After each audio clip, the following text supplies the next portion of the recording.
welcome back to Creepy Cutie Crafty. Welcome back to yet another video with me, Heather. Hi guys, how are we doing this week? So this week I am hopefully going to be finishing this off. This is my English paper piecing lap warmer. I'm going to add a little bit more into this little area here, and I've got a few other bits and pieces I just need to tidy up. But then next week I'm going to be moving on to a different project, or more likely I'm going to be going back to my woven scrap fabric pouch. Because I've left that to dawdle for a while whilst I'm doing this. Basically I've been it's one of those things. It's like there's an English phrase we use. It says it never rains but it pours. It's the idea that, you know, when you need a little bit of water, there's no water to be found, and yet when it does, you know, when the water does come, you get absolute torrential downpour. So it's the idea that, you know, you like to be busy, you like to be doing stuff, but then, you know, when you're already busy, 101 other things happens, and then suddenly you've got no time for anything. And that's my life at the moment, it seems.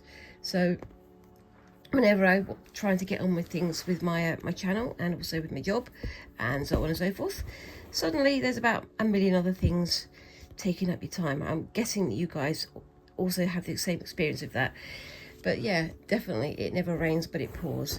Okay, so I'm finishing off this little bit of, I don't know if these tulips? I think they might be tulips, something of that nature. Actually no, they're crocuses, aren't they? They're croci. Yeah, I'm going to be doing a few of these with the variegated purple thread. But after that I'm going to be coming in with a little bit of mauve and a little bit of yellow on these little stamens that they've got here.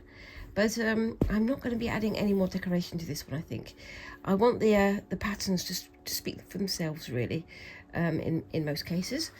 So I don't think I want to be overly fussy with everything that's going on it, but I think it looks pretty good so far. I'm really pleased with how all the bits and pieces have turned out.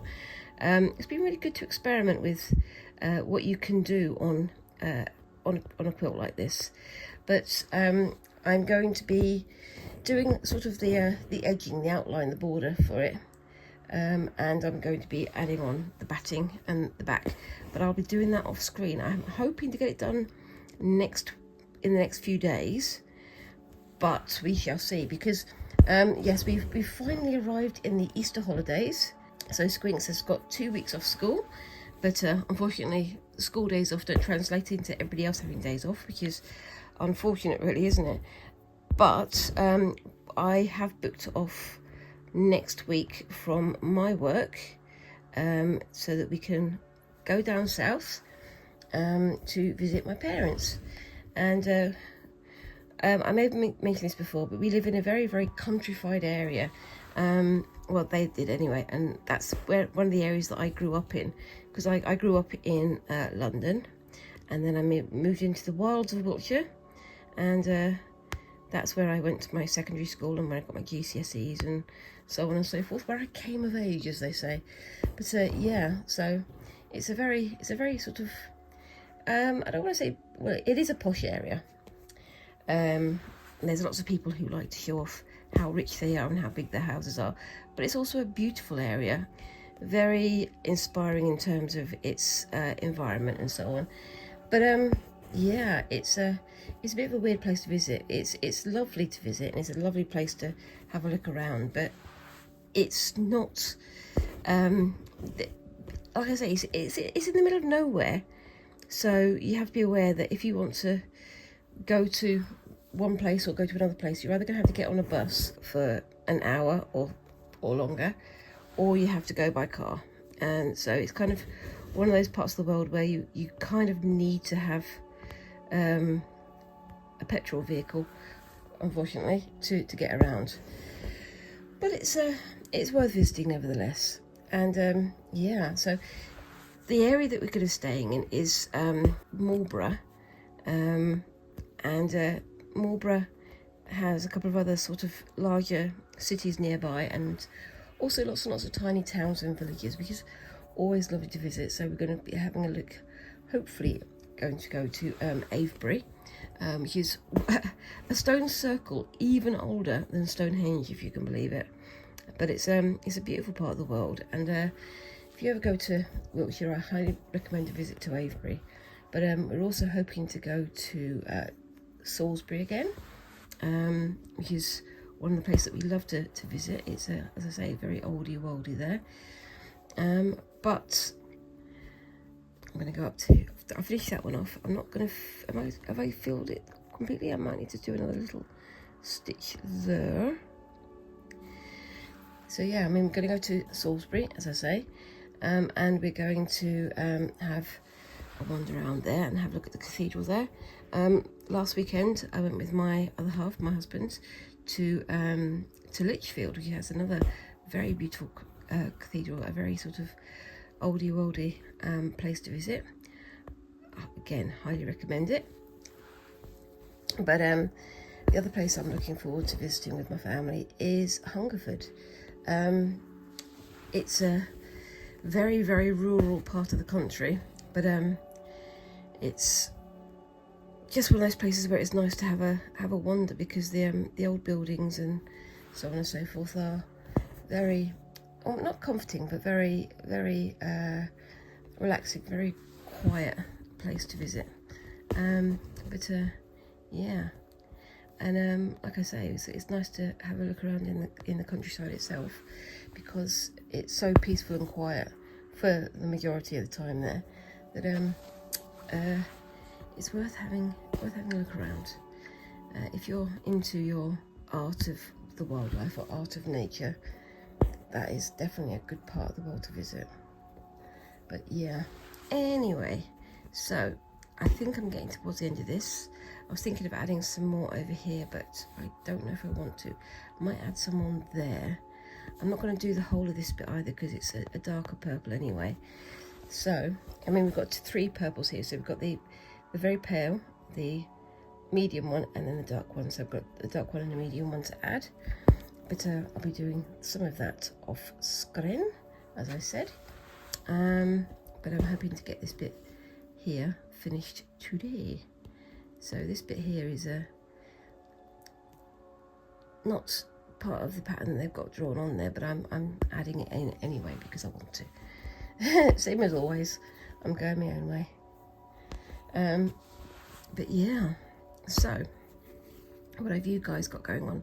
How do you guys celebrate your Easter? I mean, we go the fairly sort of traditional route here of buying chocolate eggs and things like that. But I know that that's not everybody's thing. It's also traditional in this country to have roast lamb on Easter Sunday, as well as I've heard about, having them in the UK, but do you guys have hot cross buns?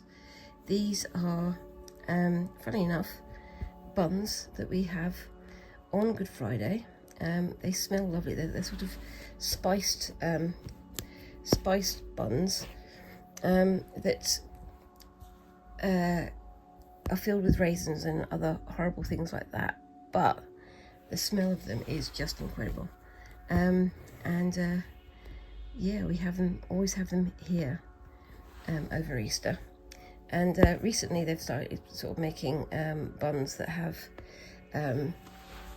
chocolate or whatever, but they always have a cross baked into the top, so it affects how the bun rises, and they always smell absolutely lovely. And bakers used to really love hot cross bun day because they would get a lot of sales, because they were something that was short dated because it doesn't last long, but smelled absolutely wonderful as they were baking, and then tasted even better once they were cooked. You eat them with a little bit of bread and butter, or if you want to, a little bit of jam or whatever.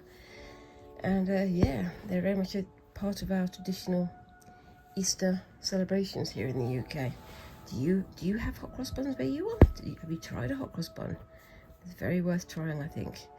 Yeah, it's quite funny though, because we use Easter eggs now, don't we, for hidden things on videos and on DVDs and things.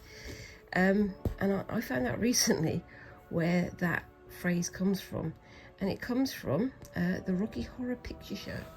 It's a funny one because I don't know if you've ever watched or heard of the Rocky Horror Picture Show. It's a very, very silly movie, but it is very funny.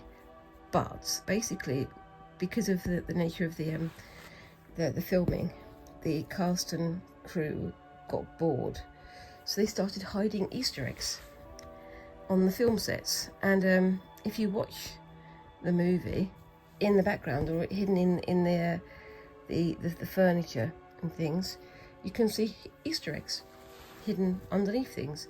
It's quite a funny thing to realise that actually that phrase Easter eggs doesn't necessarily come from the Easter egg hunts that we have generally, but it comes from the Rocky Horror Picture Show.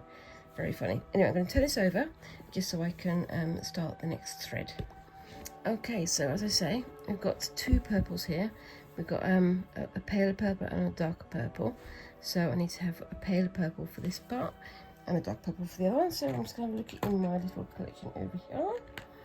Is that one pale enough for that one? It might be. This one, is it dark enough?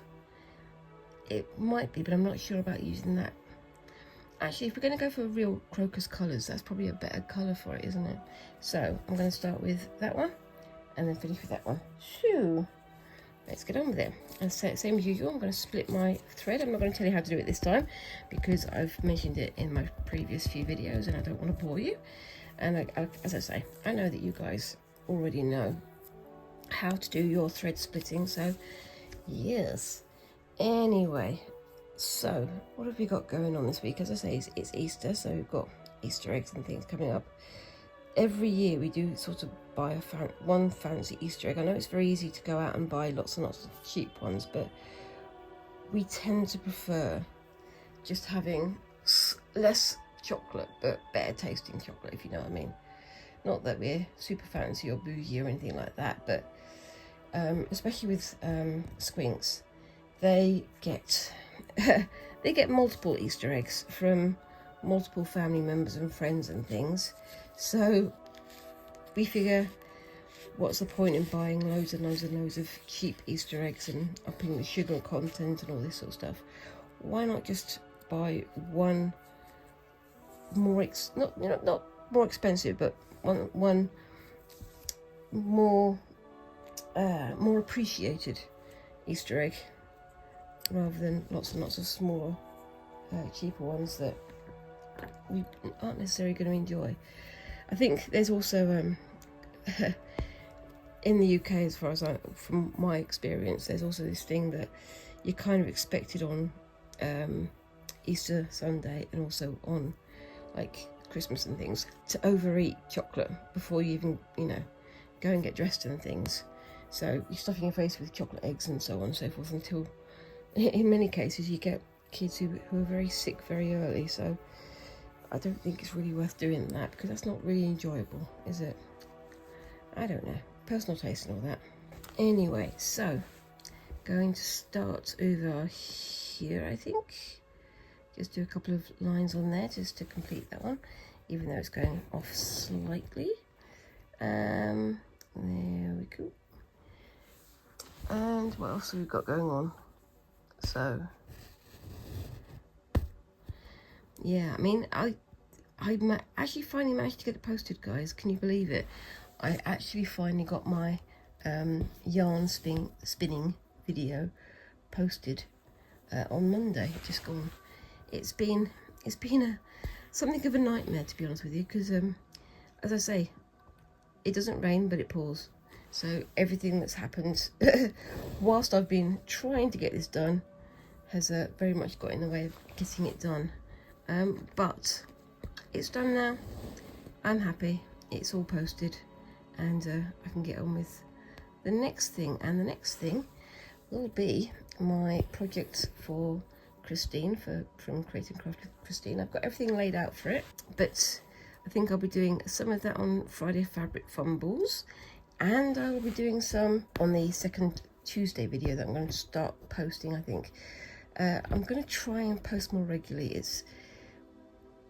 like I say, I would like this to be my full-time job, so I'm starting to try and treat it like my full-time job, because I love crafting so much, and I really do want to wind up doing it full-time. But I'm also aware that, you know, I've got to use what time I've got, and I've got to try and make sure that what I do is varied enough and interesting enough that you guys want to keep watching me. So yeah, so I've got the video started for the Create and Craft with Christine project, the collaboration that she sent out, her Nana's Travelling Rick Rack, and hopefully I'll be posting. It won't be next week because, as I say, next week we're travelling down south and we're going to be having a week away from home, so I'm going to be doing lots of embroidery like this, but not necessarily the ones that I want to spend more time with at home. So look out for that in a couple of weeks.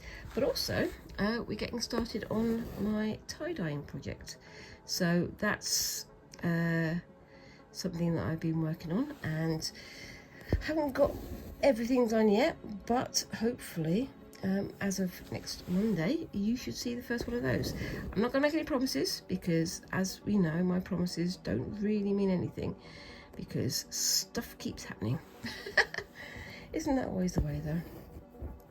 Do you find that when you're trying to get into your crafting projects, everything happens at once, or everyone suddenly has a lot more demands on your time? It's just the way it goes, isn't it? Anyway, but yeah, so yeah, I mean, we've been doing other things as well around the house in the last week or two. Spring is sort of kind of springing. We've had some very nice warm weather, but it's been sunny pretty much solidly for the last week and a half, which is great for some people. It's not so great for me because I don't do very well in the heat, but it has meant that we've had some time out in the garden, which is very nice. So we've been trying to work on our front garden, the sort of the front area where we've got some grass and there's a wall, and where I park my car, but there's some raised beds in there as well. Finally, we've got some compost down into those. We've got them weeded, and we've got some plants planted in them, which is just lovely. We've planted a few herby plants, like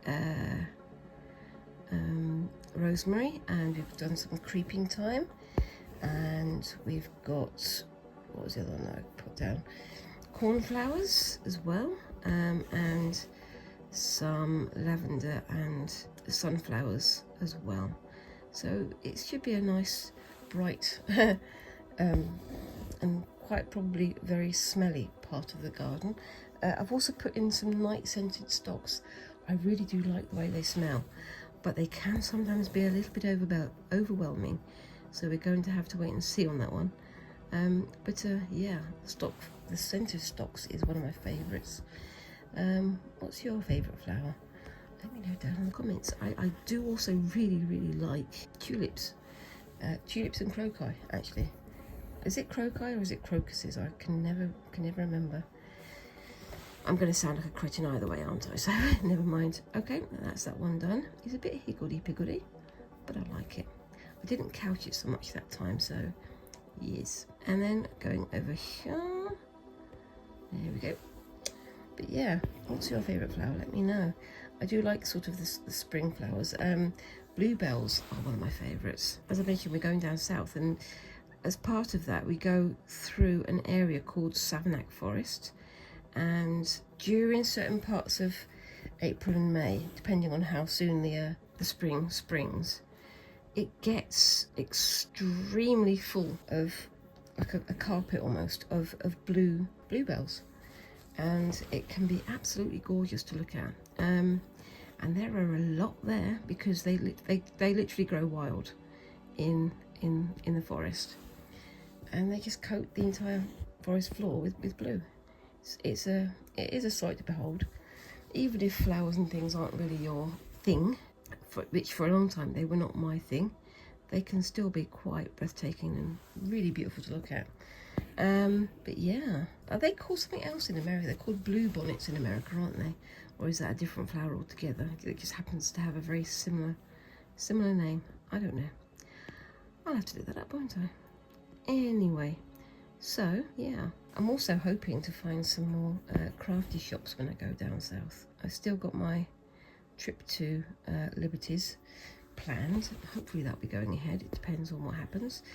It's again one of those things, because I've had all these other bits and pieces happen, that's kind of fallen on the back burner, but it's still on my itinerary for the year, so I definitely still want to go and give it a try, because it's been something I've wanted to do for years. Anyway, I like how these two purples are working together. After this one is over, I'll start on the darker purple, because I'm going to run out of time otherwise, aren't I? Yes, I am. Same as usual. Too much to do and not enough time to do it in. Anyway, so what else have I got to talk about? Yeah, so I mean, the spinning video is now uploaded. It should be visible. Well, it definitely will be visible on YouTube by now. So it'd be interesting to see what you guys think of it. I really have enjoyed doing spinning, but I definitely need to find some more projects to use that process for, to use the yarn that I've created for. I've also got quite a lot of the fibre left over, and I really want to use it for a project. I want to use it to make a lot more yarn in the near future. I'm not couching these ones down. I think they look better without the couching, to be honest with you. It's not perfect, but this is what I'm doing here, isn't it? I'm just learning and I'm practicing. I'm getting better at putting my stitches down, but I think it looks pretty good. I don't know. I'm going to do one more there and then go on to the next one. Actually, no, I'm gonna. That's a bit too much there to cut down, isn't there, really? So I'll go to here. Just tie this one off in a bit, because I'm not going to have enough for the whole of it, but I don't want to waste any more thread if I can help it. But yeah, at least I'll get started on it. I was intending to do a lot more of this off screen, but stuff happened. Anyway, so yeah, but yeah, it's been a funny few months actually. Some good things and some bad things, but I think that's the same with everyone, isn't it, really? Just gotta get up, get back on with it. Right, I'm just gonna tie that off and then I'll come back in a second. Okay, so I'm back on with this bit. So I'm just gonna come in. Ooh, where should I start? I'm gonna come in here. Oh, I'll do this one first because I haven't finished that one off yet, have I? So let's get this one looking good.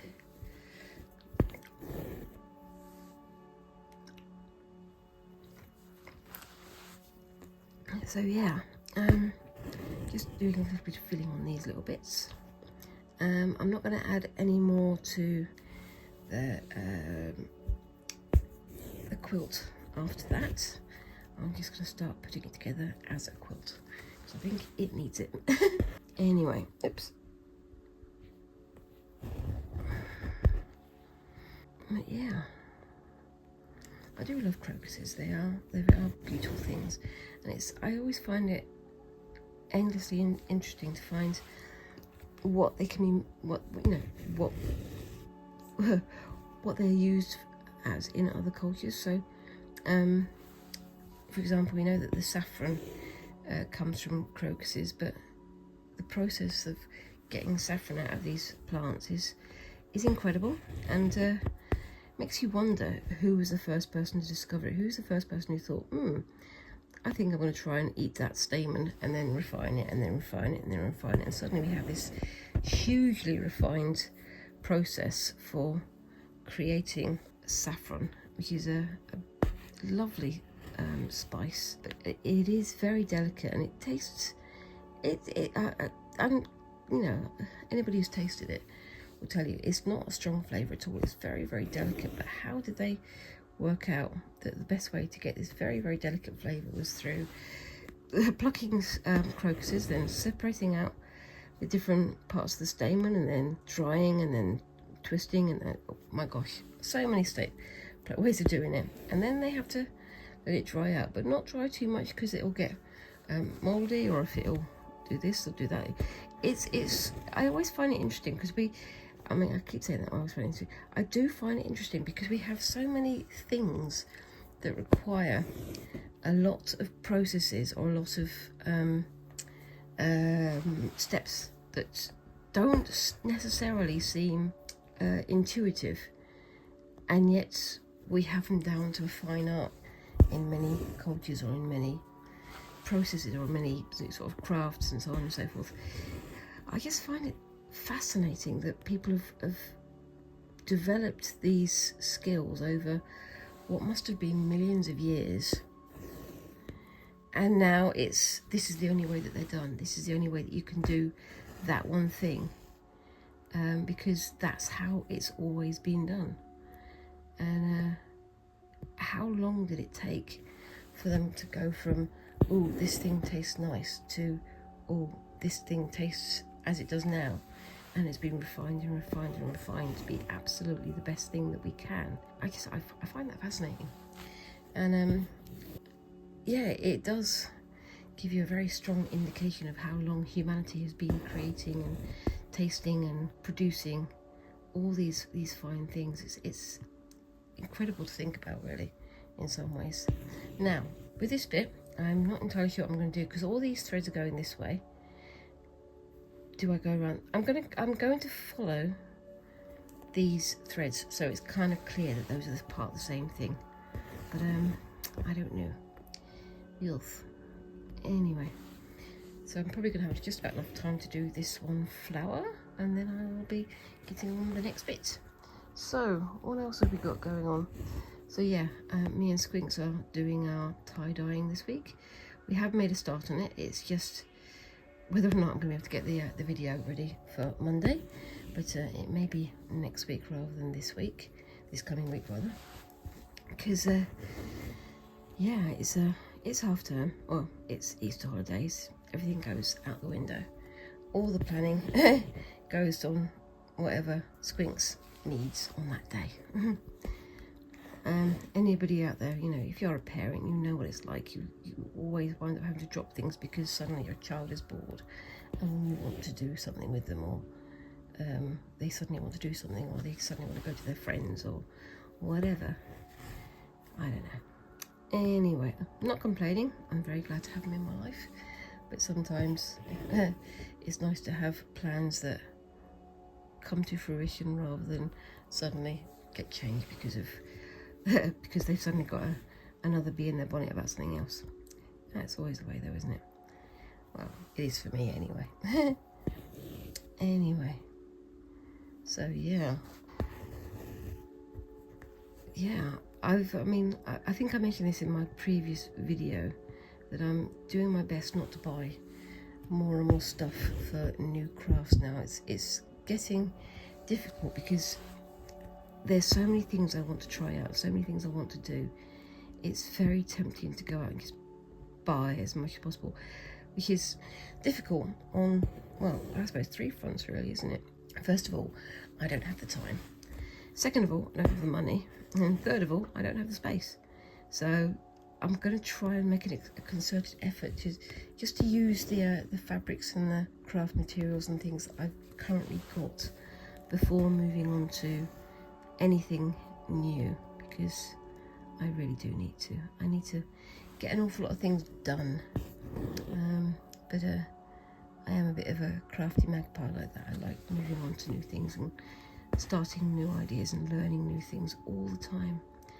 But yeah, I know I'm not the only one.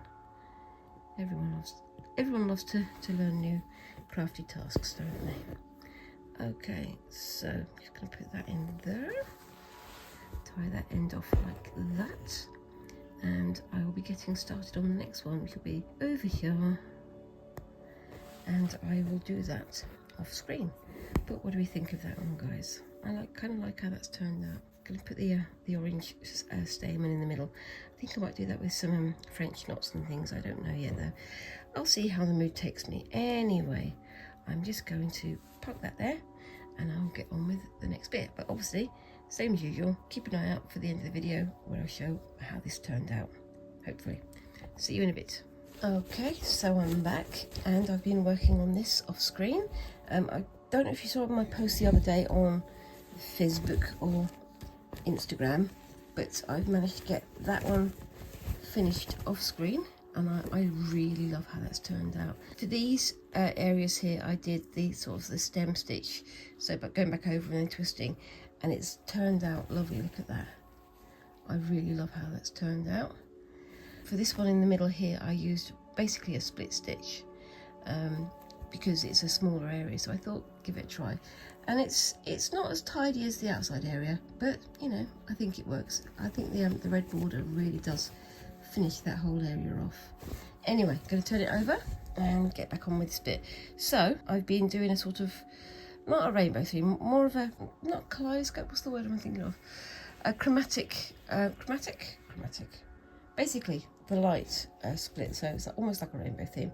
So going red, orange, yellow, green, blue, and violet's going to be here. I'm going to add a bit more red here, and then I'm going to do the violet just there. So I'm using what I've got left of this violet from the crocuses, and this red just here. Again, another variegated thread, so I get a bit of a gradient on it. I like these variegated threads. The only one I didn't have as variegated thread was the yellow, but I got two shades and I've tried to sort of mix them in and disperse them together. I think it works, but we shall see. Just going to move the camera a second, sorry about this. There we go, so you can see a bit better what I'm doing. I'm really enjoying how this this tote bag is going. It's working well as my experimental stitch type thing. I think I would quite like to find some new threads, even more new threads to have a go at, but I don't know.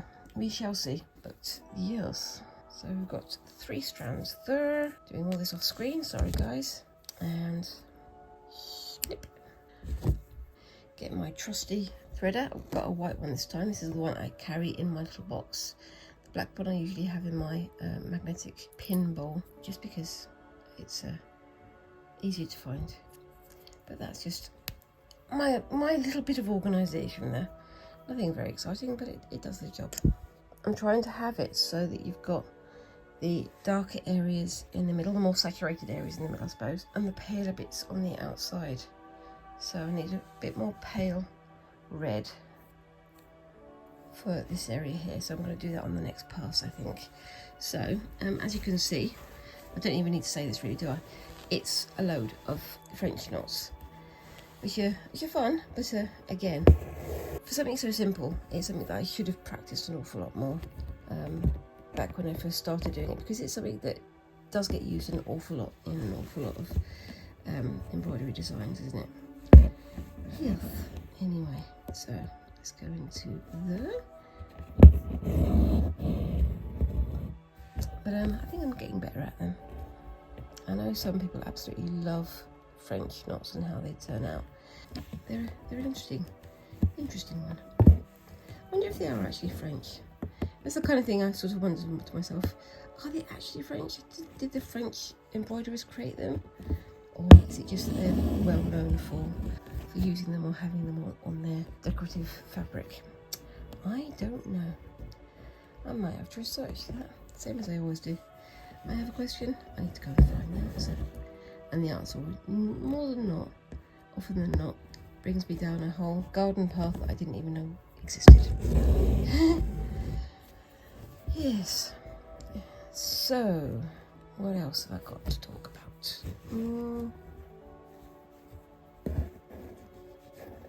So yeah, this is the one project I'm going to be taking with me when I go down south. It's nice and compact, and I don't always take the stand with me, so it doesn't hurt my wrist too badly, but I do still have to remember to rest my arm, my wrist as often as possible, because it does get very sore very often now, unfortunately. That's one of the things about getting old as I am. Yeah, I'm still trying to make the most of what I'm doing.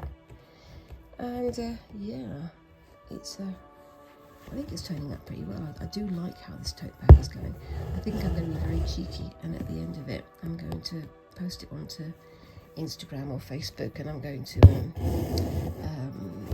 tag Flying Tiger into the post that I create, so that I can say, look, I've made this out of one of your little bags, and maybe other people want to show me what they can do with their little tote bags or their little shoppy bags. It's fun to find out what people do, because I'm fairly sure I'm not the first person ever to do this, but I am enjoying it. So yeah,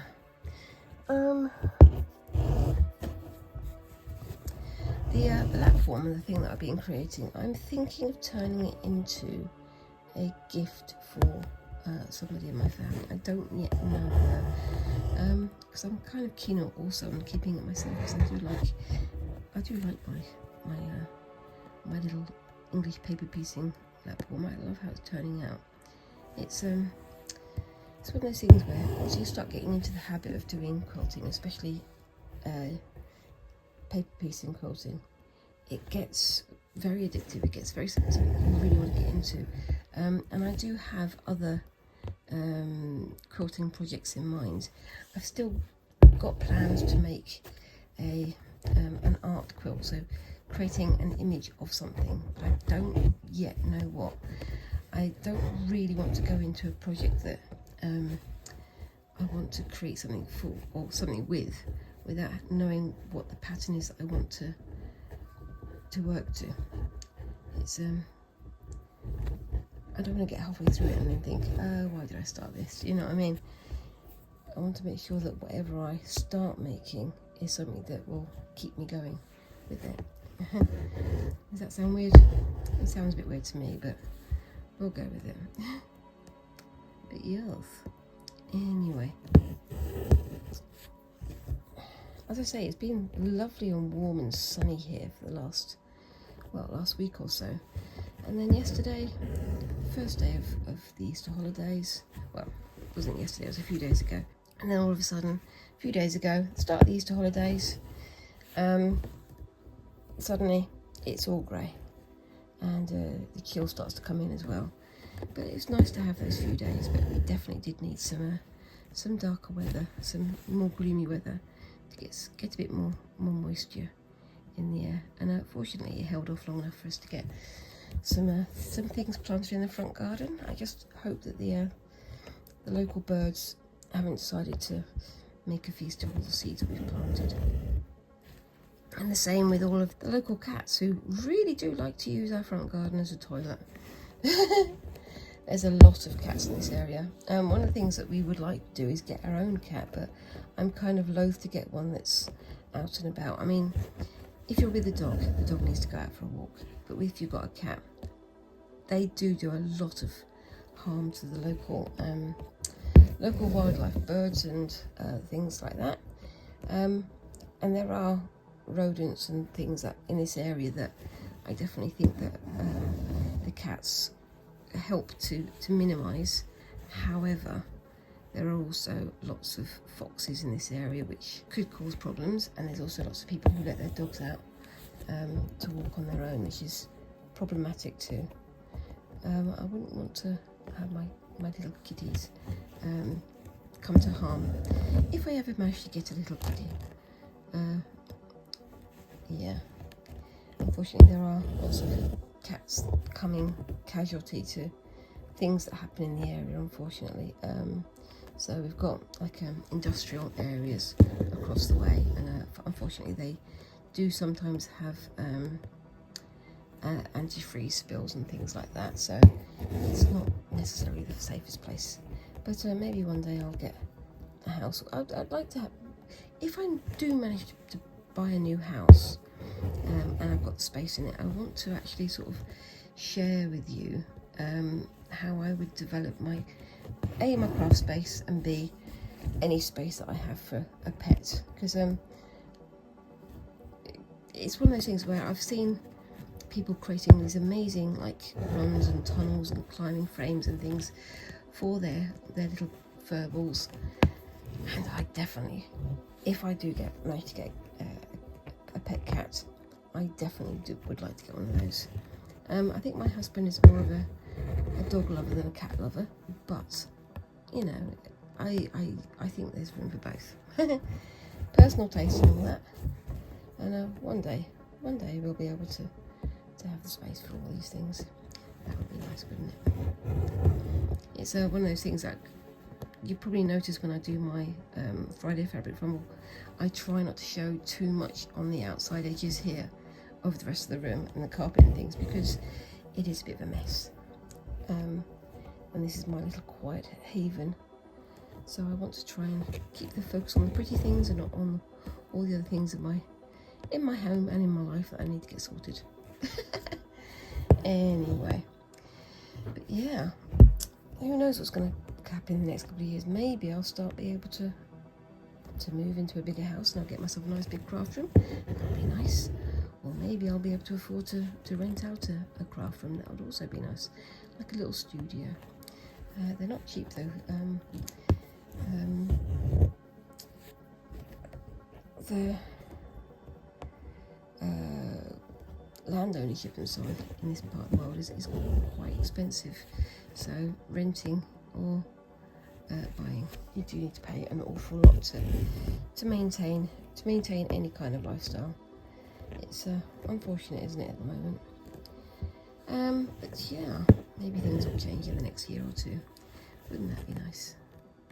I'm getting a bit too deep and meaningful there again, aren't I? Let's talk about something else.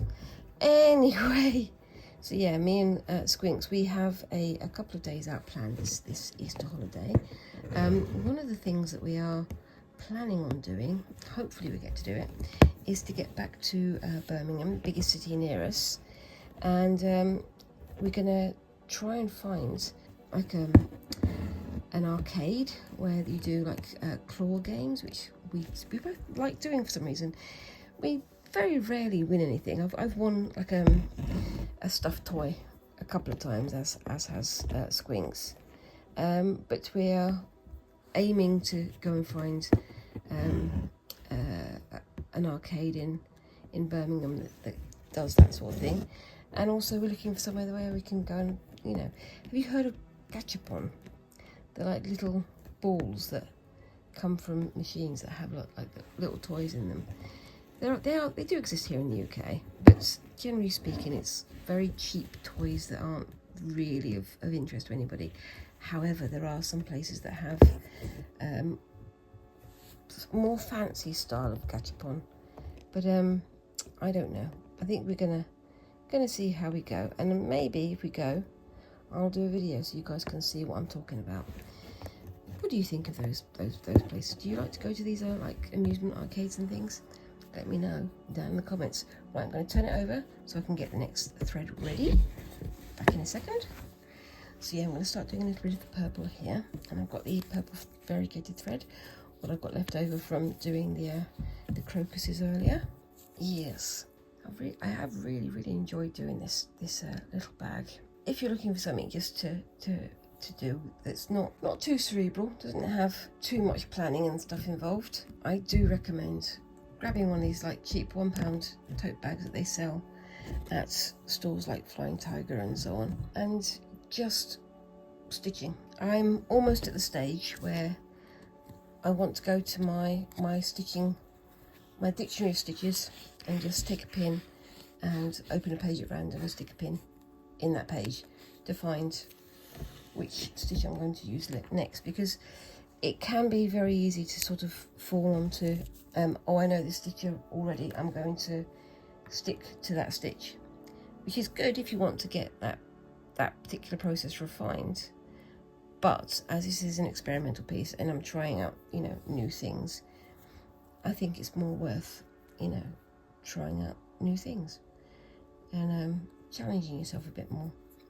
And the dictionary of stitches is always going to be there in one way or the other, so that I can just go back into it, find the stitches that I've used previously and relearn them, or, you know, learn some new stitches, or have a go at doing something that's a bit more out there, a bit more over the top, a bit more unusual. I'm also going to start looking at the Royal School of Needlework I think they call it a stitch bank. They're basically trying to get all the stitches that we haven't used in the past, or all the stitches that we have used in the past but have sort of fallen by the wayside or be renamed or whatever, and they're trying to make sure that we have a collection of all of those stitches ready for people who want to try new things.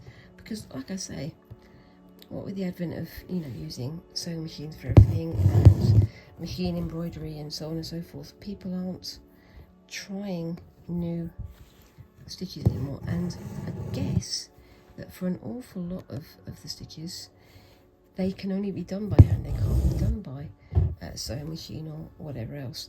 I certainly know that from my experience of using an embroidery machine in the past, it only did satin stitches. It didn't do like I don't think it could possibly do a French knot. I mean, I'm prepared to be proven wrong, but I have yet to see a sewing machine that can provide really nice French knots.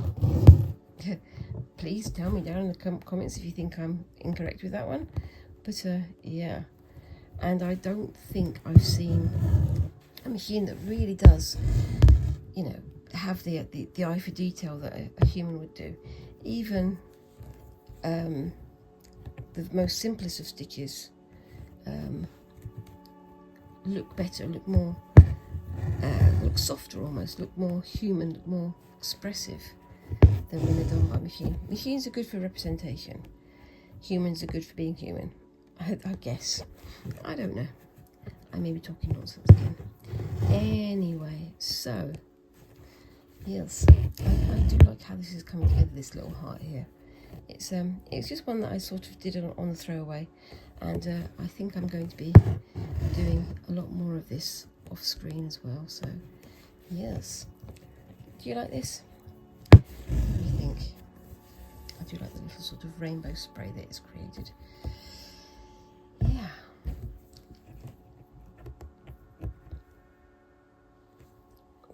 Lots and lots of French knots.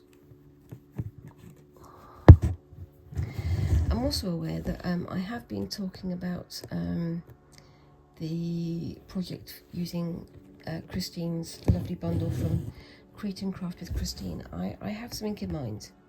I have something very definitely planned to do.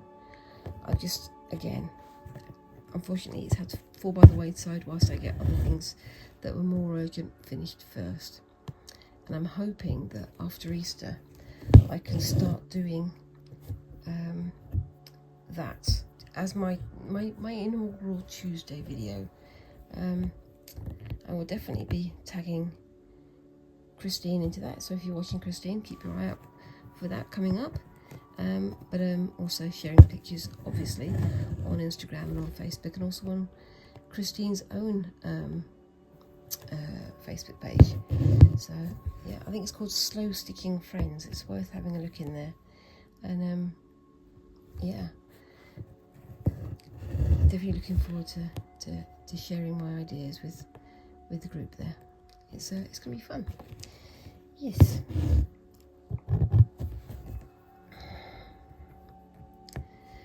And yeah, so yeah, I mean, we always have, as I say, in England, or at least in the parts that I grew up, it was always traditional on Christmas Day to have spring lamb. Christmas Day, Easter Day, Easter Sunday to have spring lamb. But lamb is a lovely, lovely meat to have, but it is expensive and it is very, very fatty. So it's, I suppose it's nice to have it once a year at the most, once or twice a year. But yeah, I mean, what do you guys prefer? What do you have on your Easter Day? Do you just indulge in the chocolate and forget about everything else? Because I definitely know some people who do that, personal taste and all that. Or do you like to do? Oh, do you like to do a simnel cake? That's another one that's quite traditional here. So it's like a cake that's made using marzipan, eggs, and all sorts of things on top, and it's absolutely delicious. But It's one of the ones we have around this time of year. What do you guys have? Right, I'm just going to start off a new thread back in a second. I've really enjoyed doing this. I don't know if you can see here, this is one area where it went a bit floofy. I had a knot that took over, but I think I managed to pull it back effectively enough, but maybe not very tidily. But yeah, I'll definitely be finishing this off screen as well, so keep your eye out for that at the end of the video. But yeah, so what other kinds of things do you like to have this time of year? As I mentioned, we do like to have our hot cross buns, and we now have hot cross buns that don't have raisins in, which is really good, because growing up my parents always bought hot cross buns, and it was like, you know, if you want to have a hot cross bun you have to eat the whole thing, and I absolutely loathe and detest raisins and sultanas.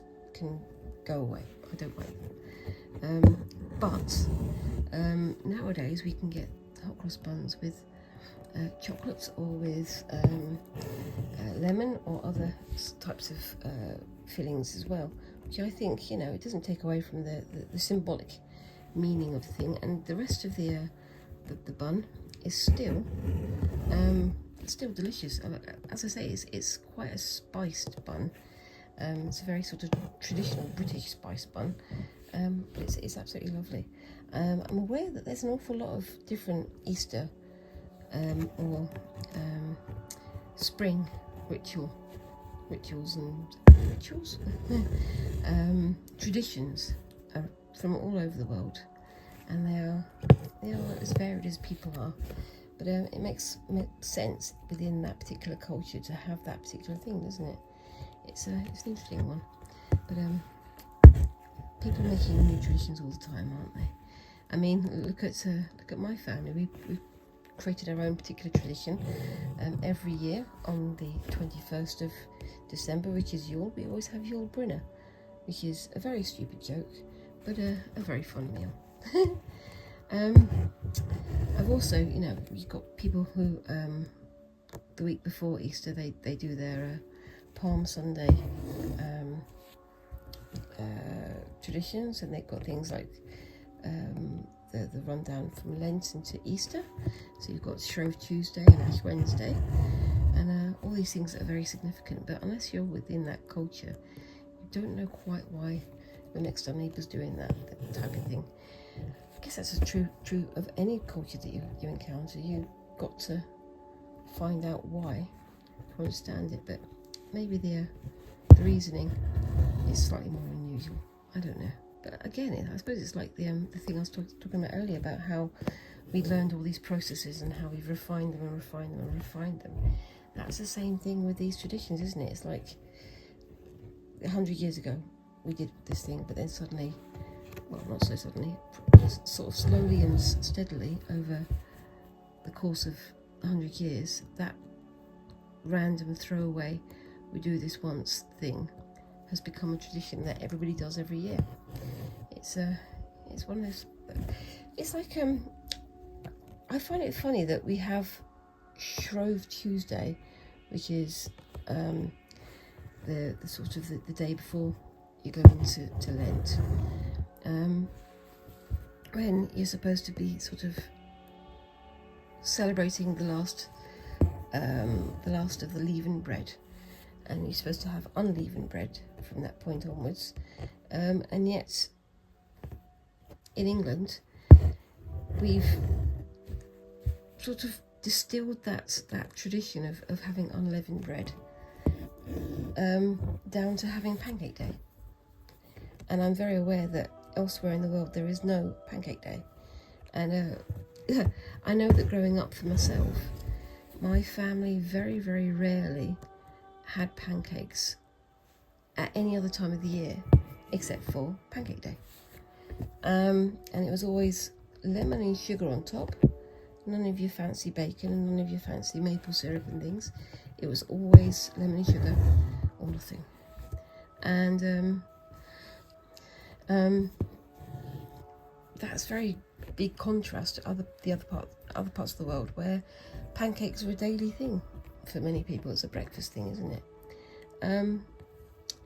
But somehow the tradition of Lent, the tradition of Shrove Tuesday, was distilled in this country down to Pancake Day, and then from that we have what we don't happen so much nowadays, but in some parts of the country you would have pancake races, and that sounds absolutely crazy to anybody who's not English or British anyway, but you'd have a day when, like, the housewives would have a pancake in a frying pan, and you'd have to race down the street as a race, flipping the pancake in the pan, and whoever got past the finishing line first won.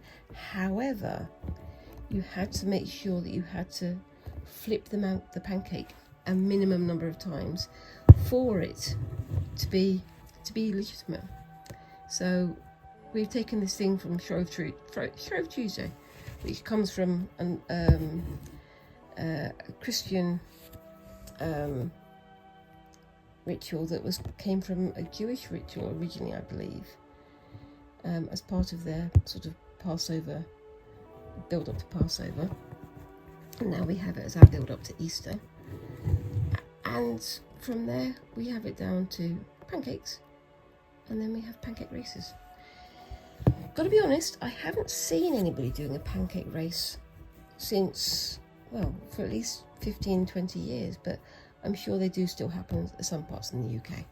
But it was always very much a fun thing for the family to get involved in. But it's a weird one, isn't it? So what kind of traditions do you have around your part of the world, and what kind of traditions have you just created for your own family as well? What kind of thing do you do that you know that is special just to you and to you guys alone? I'll be interested to find out. Anyway, I believe I've just got to the end of my half hour on this one, so I'm going to poke my needle up underneath just like that, and I'm going to say, what do you think of that so far? In fact, what do you think of both of my pieces from today? Can't get them both on the screen. Let's see if we can get them like that. There we go. What do we think of those guys? I'd love to know your thoughts on these ones. Please let me know down in the comments, down there somewhere. And whilst you're there, remember to like and subscribe and do all those lovely little things that help a channel like mine to grow.